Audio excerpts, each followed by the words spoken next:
Monday, they will be sworn in. I spoke about some of the newer breeds that are also on that cabinet. Also, we have to be getting used to some new ministry names. For example, Marine and Blue Economy. And that's Mr. Bumi Tunji Ojo there. It's a new one.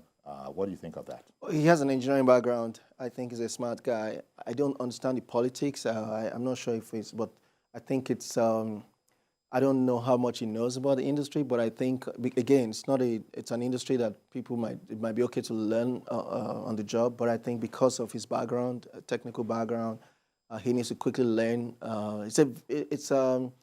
It's estimated that Nigeria can do over 10 billion a month. It's a new area that has never been really considered as a big economic opportunity. I hope that he can bring great innovation there, and we can start making money from that. The Minister of Communications, Innovation, and Digital Economy.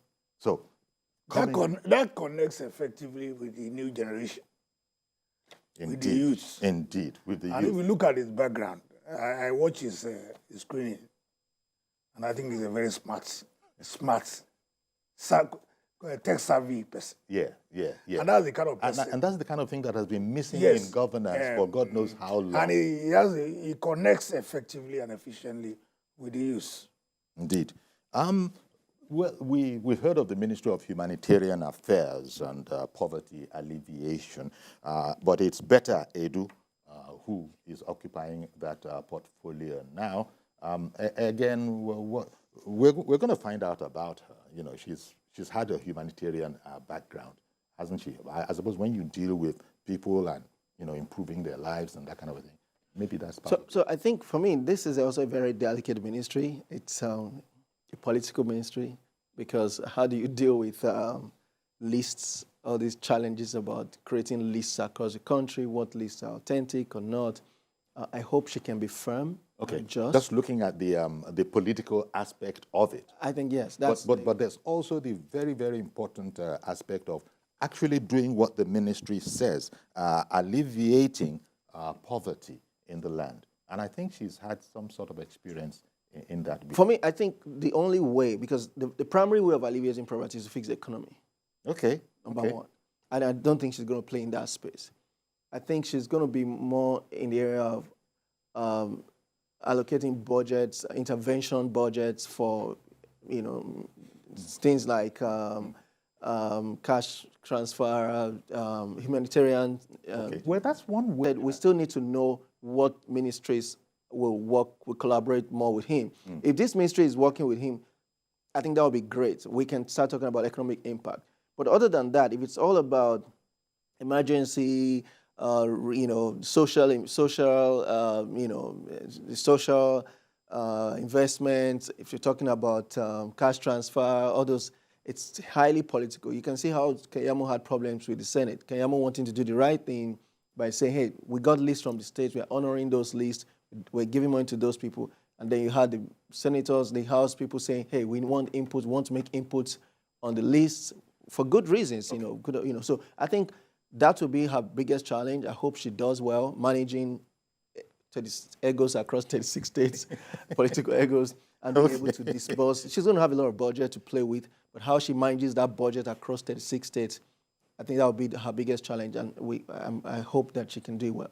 Okay, Barrister Shitu, talking about, Tunji Ojo, Bosun Tijani, and indeed Betta Edu. Yes, Tunji Ojo, he mentioned about his technical competence and his engineering background. Aside from that, he's also a seasoned politician. You need to find out what Tunji Ojo did in Ekiti as a member of the House of Representatives representing Ekiti State. He actually impacted the lives of the people phenomenally, unprecedented. I'm sure the people that he represented will feel it that they are losing him to federal government. He has really impressed me, and I think he's somebody that is going to perform. Bosun Jeje, we have already mentioned that. I wanted to talk about Bosun too. I think the challenge Bosun will have, I hope BAT's team, here's this. As the Minister of Communication, Innovation and Digital Economy. Is this challenge Kachiku had, for example. Kachiku was coming from ExxonMobil, extremely qualified, struggled for the 4 years. You had people, Akinomi, AFDB, Akinomi was his additional Minister of Agric. So Bosun, the biggest challenge Bosun will have, which I'm hoping the BAT government will help him fix early, is how does he implement things with civil servants? Would he get access directly to the president or to the chief of staff to make sure that he can really make impact? That's very important because he's not a politician. They have to help him. They have to carry the politicians in the kitchen cabinet. They have to carry him, give him access. Well, help him. You know how